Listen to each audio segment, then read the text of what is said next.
The King's Avatar, Chapter 12-18 All-Star Voting, Audio Source, WorldAudiobook.com. Chapter 12-18, All-Star Voting Translator, Nomyami Editor, Nomyami. Thunderclap's strength in the team competition guaranteed their strong showing on the rankings.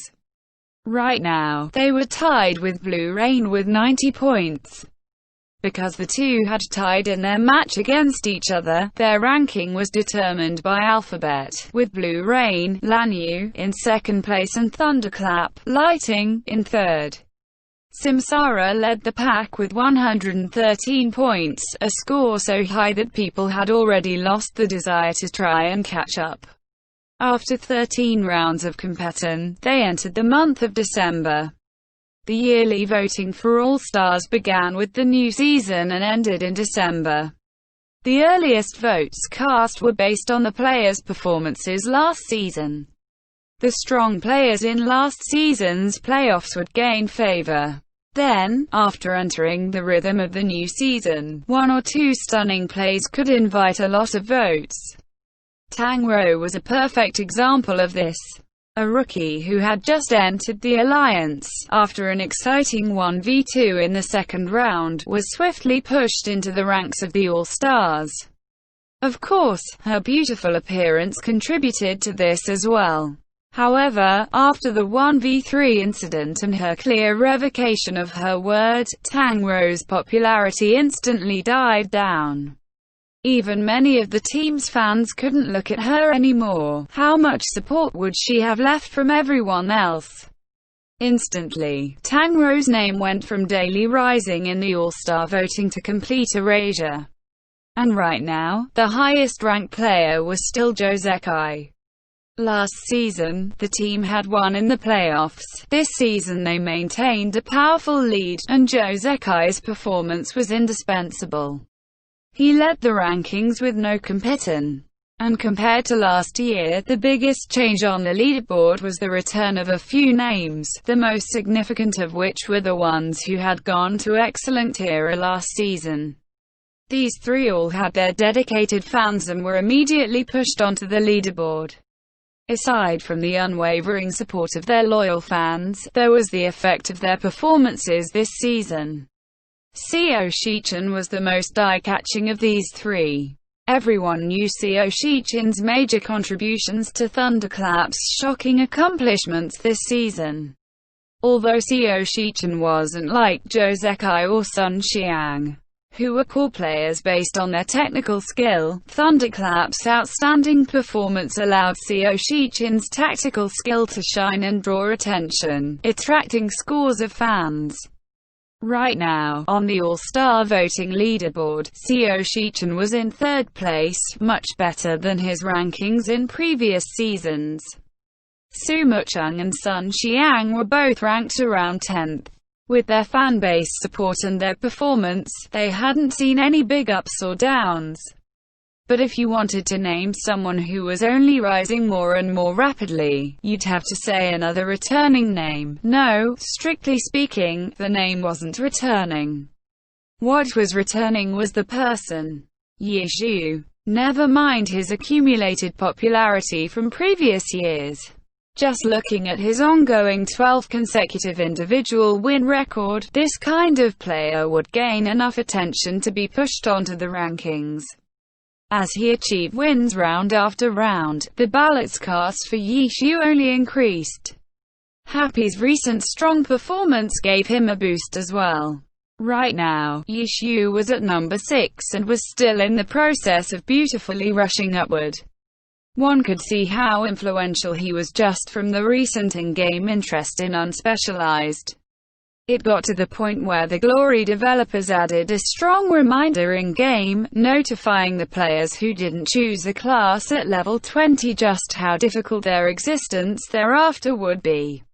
Without naming names, they reminded everyone not to try and imitate a certain person because this certain person was an exceptional player with exceptional talent and an exceptional self-made weapon.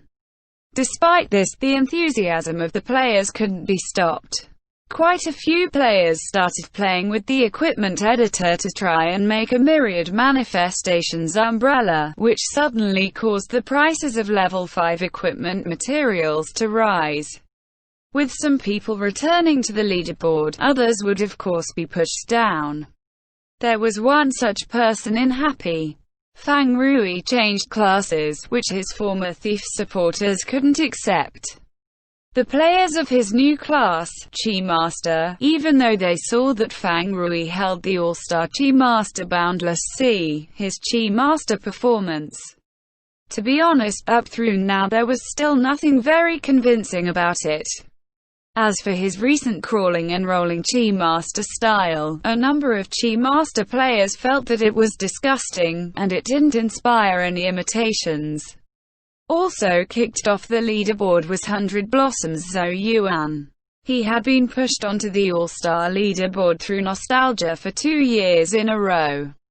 But now that he was finally gradually bringing out a new character, he was shoved downward by the fierceness of the competition. Unfortunately, he was helpless about this. Another player squeezed off the rankings was Royal Styles Qian Sen. Peaceful Hermit, this former Pinnacle God-level character. Ever since the All-Stars began, this character had made it to the leaderboard no matter the controller. But finally, because of the team's slipping performance through the years, he vanished for the first time from the top 20. Regarding this, Peaceful Hermit's current user Qian Sen was extremely helpless.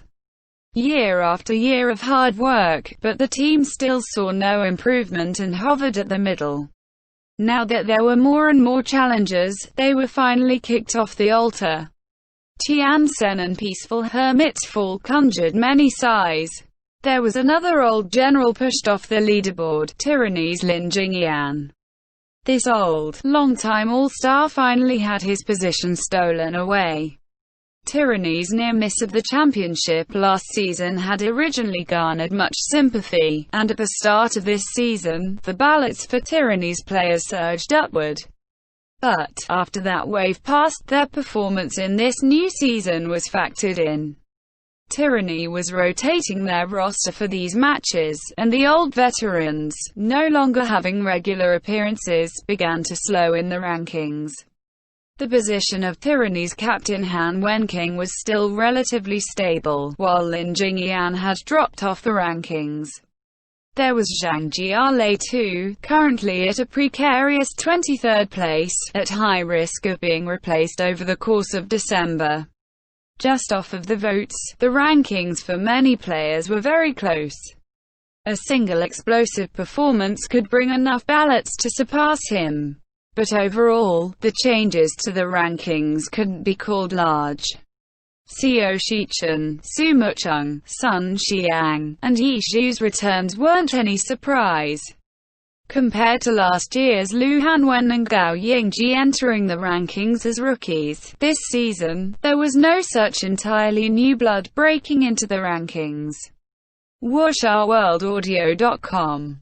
Tang Rou originally had this potential with her explosive performance in the second round and her steadiness thereafter. She was a very strong rookie. But unfortunately, after that 1v3 incident destroyed her reputation, she naturally didn't have much chance in this kind of polarity voting. Right now, the one who was in more of a dilemma was the Alliance. The All-Star voting was just for excitement. A good performance on stage could increase votes, but in the end, that wasn't the only determining factor. However, the Alliance's yearly awards were entirely based on the player's real performance on stage based on numbers and statistics. And from the statistics, among this season's rookies, Tang Rou faced no competition. But when they thought about giving the Best Newcomer award to this player with a ruined reputation, the Alliance felt the pressure would be extremely large. Right now, there was still over half a season to go before these awards were given.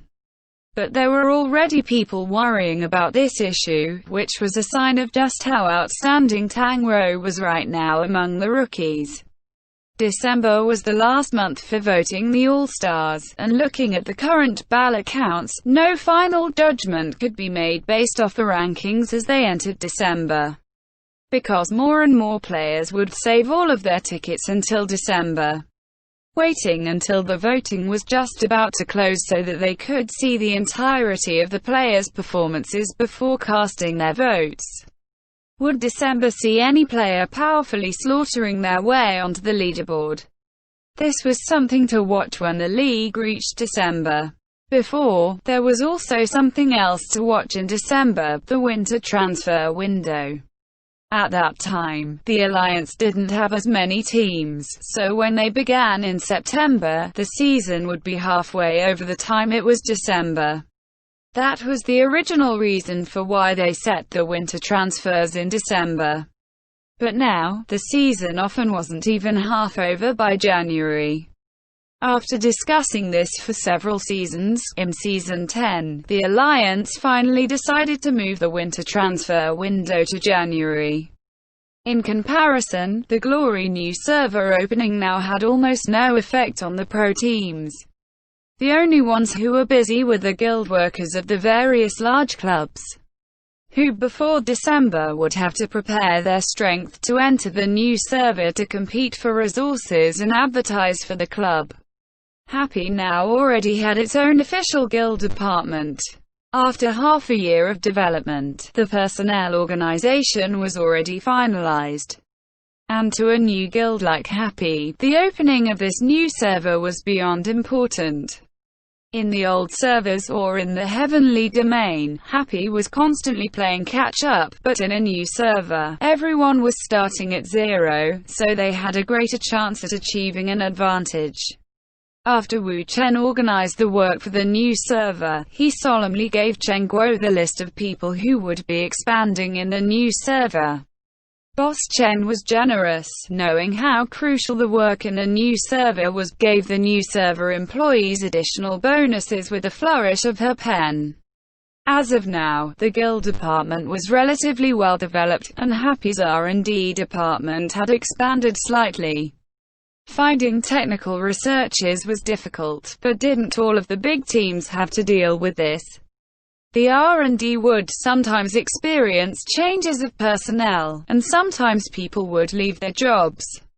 When Chen Guo failed to find enough suitable R&D candidates, she started paying particularly close attention to this area, and her efforts weren't wasted. In November, there was a small adjustment at Thunderclap, and an R&D researcher left his job for personal reasons. Chen Guo instantly pounced on him, but this person's personal reason was that he wanted to return to his home city to work, and his home city unfortunately was not City H. Chen Guo had no way of satisfying that requirement, and so she could only watch with her eyes wide open as this rather skilled R&D researcher returned to his home city K and entered 100 Blossoms. The second time, it was Royal Style whose personnel was changing, with 2 R&D researchers leaving one after the other. Chen Guo made some inquiries, and after confirming that it wasn't for a reason like returning home, that they had no way of satisfying, she approached them in person in City B. This time, Chen Guo's actions were truly swift and fierce. Heavenly Swords was in the same city as Royal Style, but by the time they began to approach them, one of them had already reached an agreement and signed with Chen Guo. With one of them already taken, Lu Guaning of course couldn't try and pull some evil trickery, but the Reming one didn't want to live modestly with Happy and cleanly slammed down a checkbook. After Chen Guo knew, she didn't have any words. Being able to get one researcher was good enough, and she could only hope that the person they got wouldn't have any regrets after learning that he'd missed the opportunity to enjoy the riches of Heavenly Swords.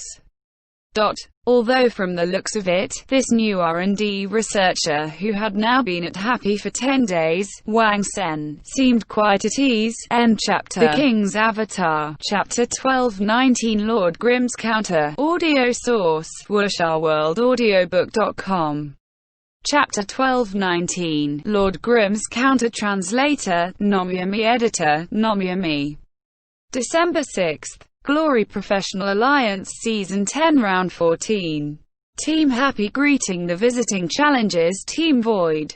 This was a confrontation between two direct competitors.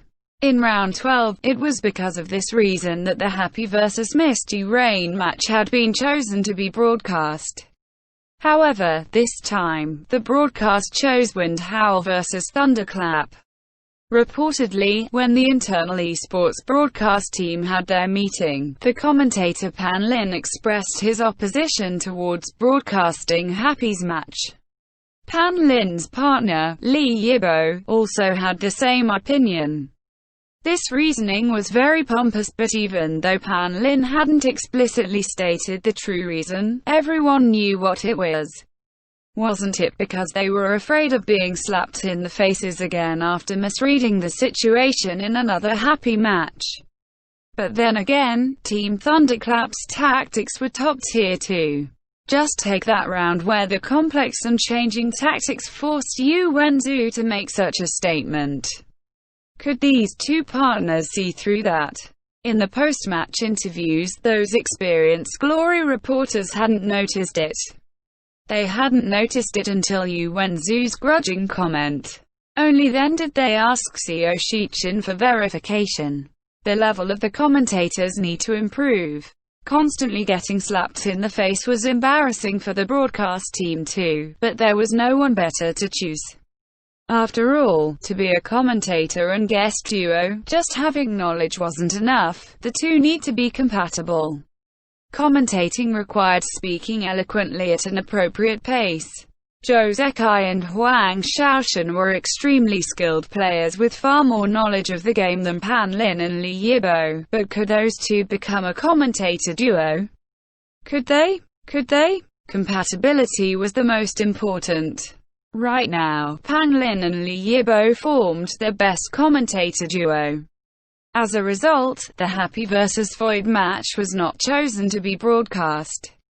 Team Void's core still revolved around the Ghostblade duo. Their new rookie last season, the Exorcist GEKG, cemented his position even further, becoming the two Ghostblades' most reliable partner. As for Team Void, the team put in great efforts to upgrade GEKG's Exorcist character, Lu Exorcist. When Team Void heard that Team Royal Style was shifting around their characters and that people from their R&D department had left, Team Void had been very excited.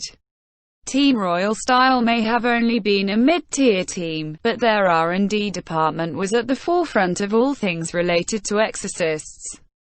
Their Peaceful Hermit did not have the votes to make it into this season's All-Stars at the moment, but his lack of votes was mainly because of the team's poor win record. In terms of raw stats, Peaceful Hermit still stood as the king of exorcists. Team Void wasn't heroic enough to directly purchase Peaceful Hermit, but hiring two experienced members from their R&D team would be excellent too. But when Void made their move, they were stunned when they learned that one of the two R&D team members had already gone to Happy and the other to Heavenly Swords. Void had been just one beat too slow, missing this opportunity for two long-awaited helpers. With their cheeks were streaked with tears, they could only rely on their current R&D team to continue developing their Exorcist. Their blue Exorcist was a bit weak, but their player GEKG didn't complain. In the current state of the Alliance, where rookies nowadays were fickle and demanding, this was a rare sight. GEKG had a maturity and composure that exceed his young age. In the first round of the individual competition, Void sent out this second-year rookie. His win record this season in the individual competition was exceptional. Out of 12 matches, he had 10 wins and 2 losses. If it weren't for Yishu's 12 consecutive wins, GEKG would have been the player with the highest win rate. In this match, the number 1 and number 2 in 1v1s would be clashing. The match was filled with topics to talk about as soon as it began. In comparison, the opening for the Thunderclap vs. Wind Howl game was very ordinary and dull. Team Thunderclap didn't have anyone too noteworthy for their individual competence. Senior, I hope to learn from you. The respectful GEKG didn't forget his manners. Let's see who'll be the one to change up our win rates, Yishu replied. It could be seen from his words that he had paid quite a bit of attention to this rookie. He at least knew that in 1v1s, GEKG was second only to himself. The countdown finished, and the two characters loaded into the map. Happy's home game. Yishu's choice of maps was in the same style as always. The two characters didn't dally around and directly headed towards the center of the map. Lord Grim used long-ranged attacks to initiate. GEKG's Blue Exorcist evaded him, while swinging his arms, throwing the scythe in his hands. It was just an ordinary spirit guidance without any additional talismans, clearly meant as a probing attack. GEKG didn't let down those who praised his steadiness. He didn't immediately rush in to take the initiative. Although it was unanimously held that the Exorcist was the counter of the unspecialized, what happened when Royal Style faced Happy? Tiansen impatiently had Peaceful Hermit set out to fulfill his mission as Lord Grim's counter, and the match ended with Royal Style losing to Happy 1-9. The two didn't face each other in the individual competition, and in the team competition, Peaceful Hermit seemed to be the ill-fated one and was the first to be killed. Exorcists were only counters in theory. To prove this theory, real results were necessary. GEKG believed that Yishu was more familiar than anyone else about why exorcists were considered Lord Grim's bane. There was no way Yishu would not be on guard. Before GEKG began, as the one widely considered as a counter to his opponent, he had to be ready to face an opponent who was at his 120%. Lord Grim easily dodged the Spirit Guidance scythe, but GEKG immediately used Spirit Guidance again, having the scythe return to him and attack Lord Grim from behind. Lord Grim didn't even look back before being sliced into smoke. Shadow clone technique. The real body flickered to a position several units forward. Along with an arc of cold light, Lord Grim instantly arrived in front of him with a shin cut. Blue Exorcist had just thrown out the weapon in his hands with Spirit Guidance, so he couldn't even parry it with an attack of his own. However, Exorcists were a class that didn't need their weapon to utilize their skills. He pinched with his hands, and a talisman appeared, letting out thin strands of cold chi. Blue Exorcist jumped back while pressing the talisman towards Lord Grim. Ice Talisman was an ice element skill with freeze effects. This skill could not be ignored. Lord Grim, who had been pressing forward fiercely, had no choice but to retreat. The Ice Talisman failed to hit its target and shattered into fine pieces. Blue Exorcist pinched his hands again, and a new talisman appeared. Fire Talisman. Fire after ice. Blue Exorcist didn't leave any gaps between his two talisman attacks. His rhythm and skill linking was immaculate. Retreat again. Impossible. Yishu hadn't forgotten about the scythe flying back.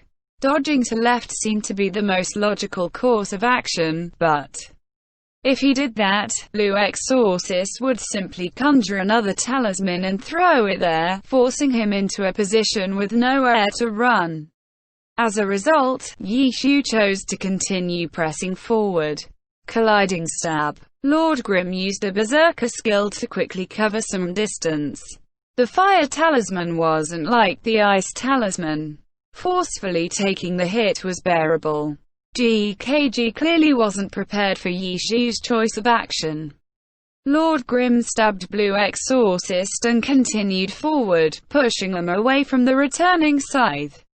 Then, he rolled to the right. Boom. Lord Grim was struck by the fire talisman and his body was set ablaze, taking damage over time. The scythe returned to Blue Exorcist's hands. All Yishu got was damage from colliding stab, which wasn't as heavy as the damage from Fire Talisman. It was better than nothing though. Sky Strike. The myriad manifestations umbrella changed forms and slashed upwards. GKG's heart jumped, but not much. He placed the scythe in front of him and blocked the Sky Strike. Then, he pushed out and threw a lightning talisman. Lord Grim jumped back to dodge it.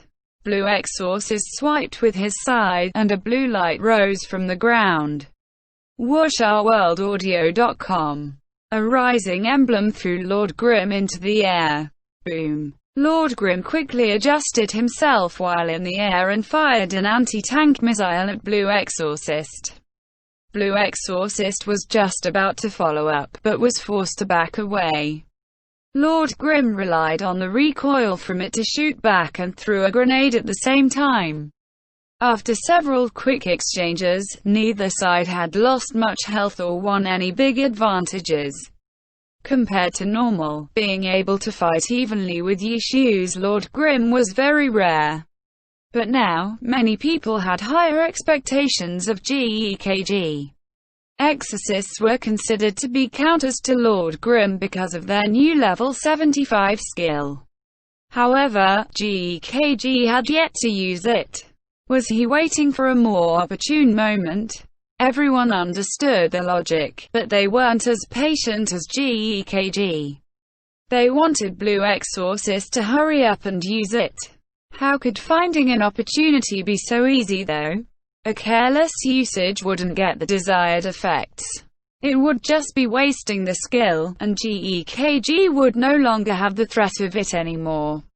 And GEKG could clearly sense that Yishu was being very wary of this skill. Some of his decisions carried this sort of vigilance. The might of a counter could already be seen. It wasn't just as simple as using a powerful skill to make the opponent kneel. You really have patience. Even Yishu couldn't help but sigh. I'm looking for an opportunity. Quote, it seemed like GEKG also couldn't resist charting. There won't be any, Yishu said. No one can be certain of that, GEKG said. When he said these words, Blue Exorcist's scythe swept up and then down, while his other hand readied another talisman. Not to GEKG's surprise, Yishu didn't dare use something as simple as parrying to defend. Lord Grim jumped back. Spirit guidance. The scythe that was swinging down suddenly flew out from his hands. Lord Grim hadn't jumped far back enough, but Yishu was able to pull some distance away. At this moment, he seemed quite relaxed. His myriad manifestations umbrella opened up, ready to shield against the attack. The instant the two weapons were about to clash, Yishu noticed Blue Exorcist's left hand quickly touching the scythe. Not good. Yishu knew the situation wasn't good, but it was too late to make a different move. The myriad manifestations umbrella and the scythe collided. Talisman energy swiftly moved up to the scythe handle, linking the two weapons together. The energy moved through the myriad manifestations umbrella. When the light suddenly blossomed, a faint, seal, character could be seen. Exorcist level 75 skill, Seal Talisman. Effect, seal the targeted equipment for 1 minute. End chapter. The King's Avatar. Chapter 1220. Title is spoiler. Audio source, WhooshOurWorldAudiobook.com. Chapter 1220. Title is spoiler. Translator, Nomyami. Editor, Nomyami. The Seal Talisman had no damaging effect, but it brought this 1 minute of status effect. What did 1 minute mean in Glory? A 1v1 duel where one side was much stronger than the other would generally end within 1 minute. When the two sides were relatively evenly matched, then it would depend on the player's individual habits and styles, so time duration wasn't a good statistic to keep track of. Still, assuming the characters met in direct confrontation, it would usually take over 3 minutes to determine victory. Yishu, in his individual matches, typically played with this kind of rhythm, and this match with GEKG was the same. After they had each tested the waters, the two of them began fierce combat. Talismans were the exorcists' unique method of combat. They either directly used the talisman to attack, or they would attach the talisman onto their weapon, causing the weapon to have certain damage bonuses or effects based on the talisman. In fact, they could attach the talisman to the weapon and then use spirit guidance to throw away their weapon, turning it into a long-range talisman attack. Just now, GEKG had, at the very last moment, suddenly slapped a talisman onto his side, causing his attack to have a talisman effect. But whether it was ice or fire, Lord Grimm had successfully parried and the attack hadn't landed, so the talisman couldn't have dealt any damage. But the talisman that GEKG had used was the seal talisman. The seal talisman was used on equipment. With this attack, Lord Grimm's parry actually sent to GEKG the target he wished to attack. It all sounded very simple.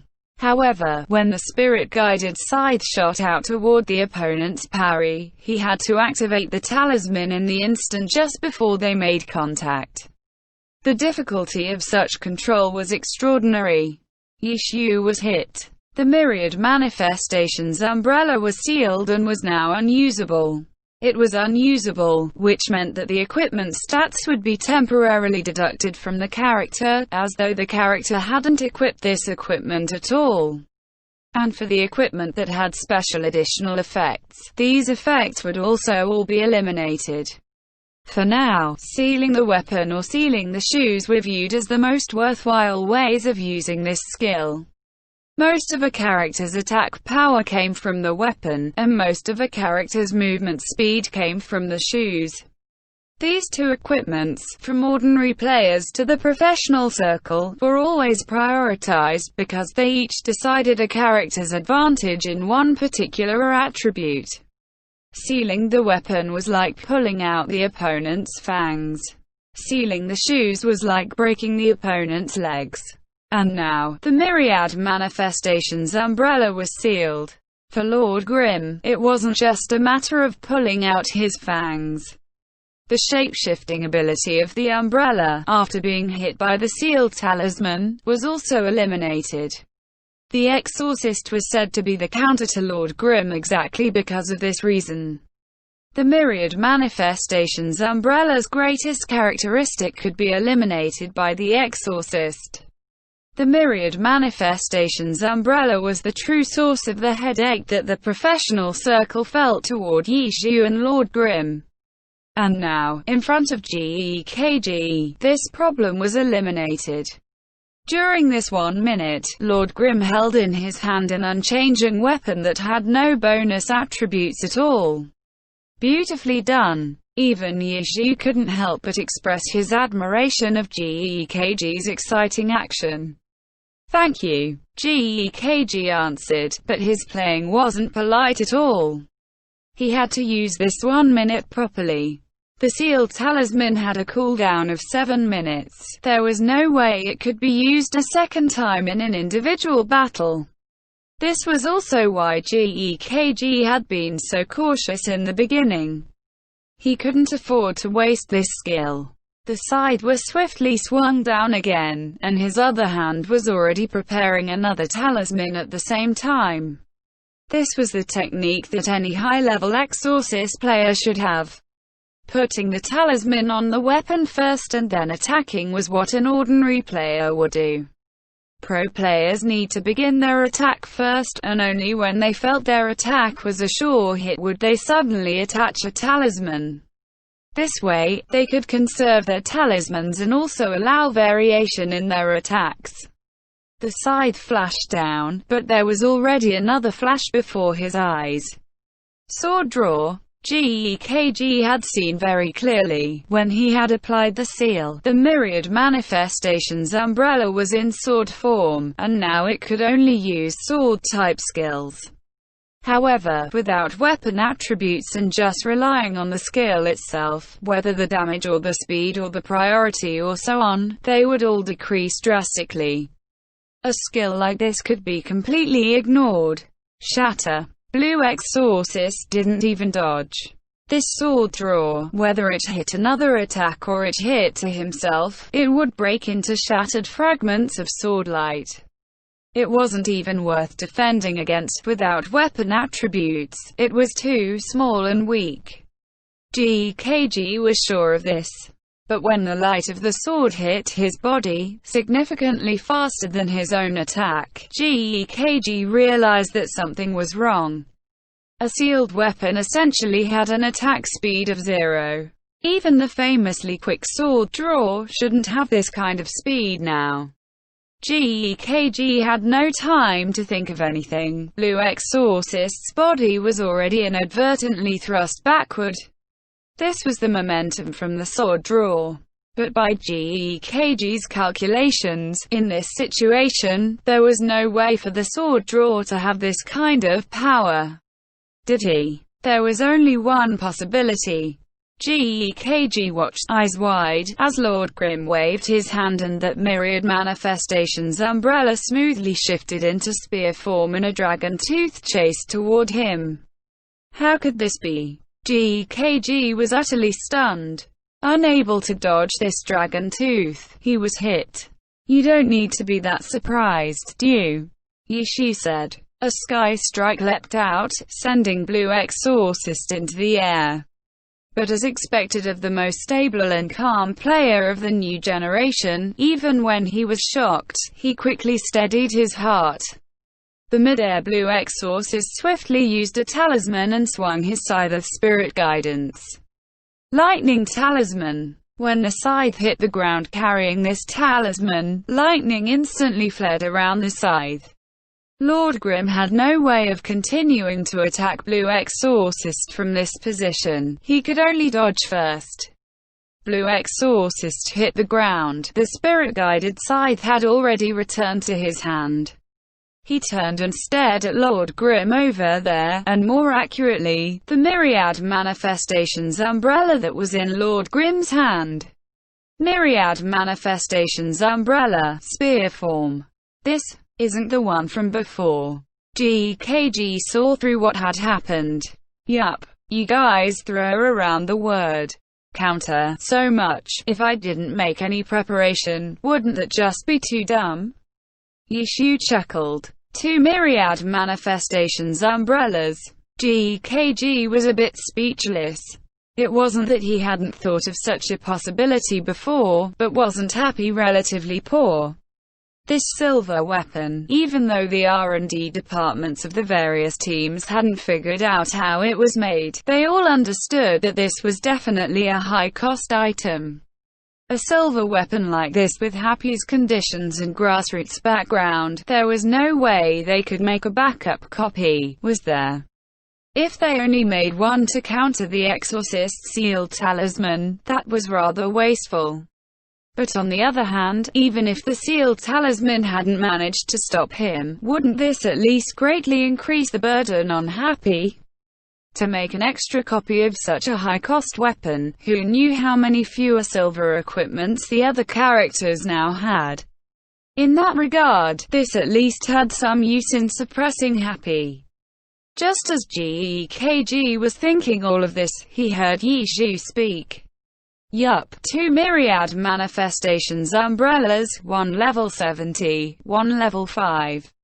GKG froze. Using a level 5 weapon to fight is really a struggle. WhooshOurWorldAudio.com. So I was very anxious seeing you holding back for so long. Next time be more bold, come up and directly use a sealed talisman, I'll let you stick it right on. Yishu said. With that, GKG could only laugh bitterly. So this guy had just casually used a level 5 weapon to play around with him, this was really. But was Yishu always using the level 5 weapon earlier? GKG didn't believe it. A level 5 weapon, he definitely would have noticed that something was wrong with the damage dealt. So Yishu, in reality, had secretly switched his equipment at some point, just like how later when he swapped back the real umbrella after the false one was sealed, which GEKG hadn't noticed at all. It looks like this sealed talisman being able to hit you was also an opening you purposely left. GEKG said, selling you an opening was just as difficult as finding an opening on you. Yishu admitted, since that's the case, then why? GEKG said, you'll know soon enough. Yishu said, as Lord Grimm charged forward. Indeed, GEKG knew soon enough. He now knew just how much Yishu had restrained himself when playing earlier, all because of the existence of the sealed talisman. GEKG now had regrets. If he just hadn't used the sealed talisman and saved this threat as a deterrence, this battle might have been much easier. And no, the sealed talisman was tossed out without achieving its effect, and an unrestrained Yishu was truly too terrifying. GEKG parried for his life, but before him, even god-level players had fallen one after another to Yishu's Lord Grimm. GEKG found that he couldn't do any better than him. He had only lasted earlier because of his class had a skill that the opponent feared. The Exorcist was truly Lord Grimm's counter, but in order to serve as a true counter, the skill had to be effective. When the skill didn't achieve its effect, the counter melted into scattered clouds. After all, this was an ultimate move that could only be used once in 7 minutes. See, if I didn't make you use up that sealed talisman, fighting you would have been so tiring.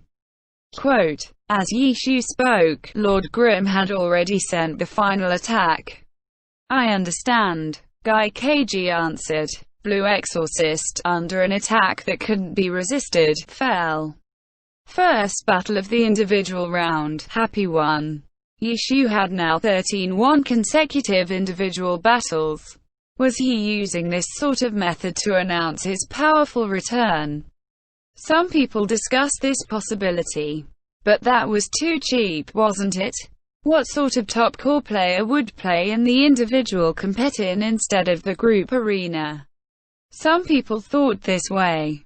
It was true. Every team's best player, like Zhou Zekai, like Huang Shaoshan, like Wang Gxe, they all appeared in the group arena to try and win those greater 2 points.